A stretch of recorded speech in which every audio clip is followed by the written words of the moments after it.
I couldn't ever imagine doing a link for the Dubai World Cup because I'm obviously not there this year from Rikey's Fontaine Training Establishment, North Rand. But the reason for that is that fortunately we've been able to get a couple of lovely interviews from Laura King from the Dubai Racing Club, not least of all with William Buick, who rides an incredible beast called Rebel's Romance in the Sheema Classic. And then of course we've got a beautiful interview with a man by the name of David O'Mara. We've also got a lovely interview with Saffie Osborne, who's got a huge chance in the Alquaz Sprint where she'll take on the might of a horse called Isi Vungu Vungu. Unfortunately, we couldn't get any vision of Isi Vungu Vungu. We got lots of pictures and no interview with Graham Motion, and Christophe Soumillon only gets there tomorrow morning. Bottom line is that there is one other very important interview, and that is with a guy by the name of James McDonald, who would have been at Randwick for 4 or 5 Grade 1 races, but he's decided to take the ride on Romantic Warrior, who was such a gallant second in the Saudi Cup with 20 million United States dollars. The richest race on the planet. He now comes to Dubai seeking revenge. Here is James McDonald.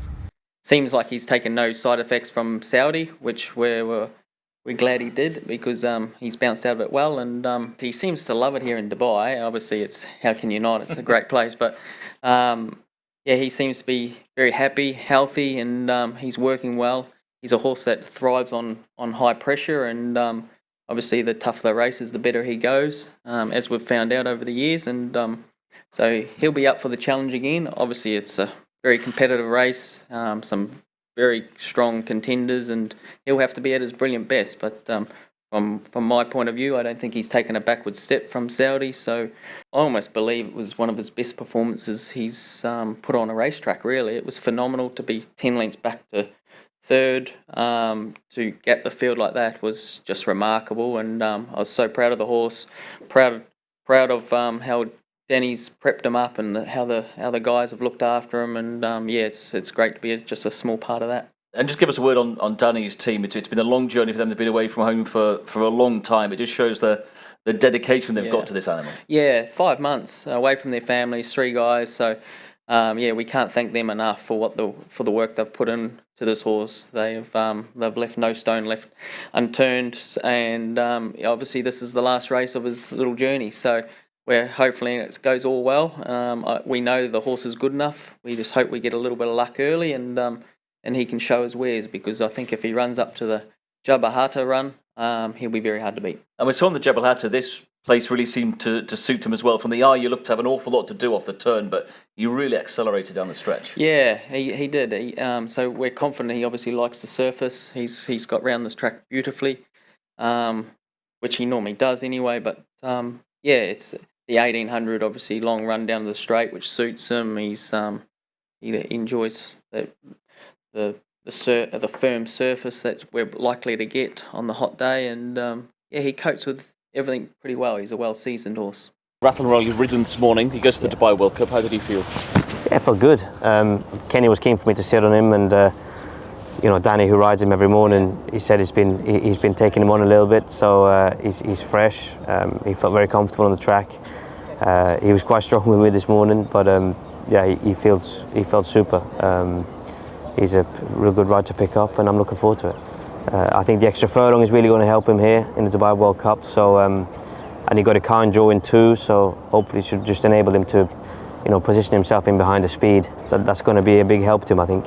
He's a closer, and I don't think you can take that away from him. But just to sit that length or 2 closer, in touch, I think that would help him. Look, this ideal scenario, and we'll have a plan going into it, and obviously Kenny will talk in more detail about it. But he's, the most important thing is he seems very happy with the horse, and I got a good feel of him this morning. And Dubai World Cup, one of the world's best races, and one of the world's best horses to beat in forever young. Yeah, exactly. It's an amazing race. I'm privileged to have won it in 2015. So that's 10 years ago now. It's a kind of race that you just want to get on a horse that's got a chance in. You want to get a ride in the race, and I'm pleased to say I have one, and a good one.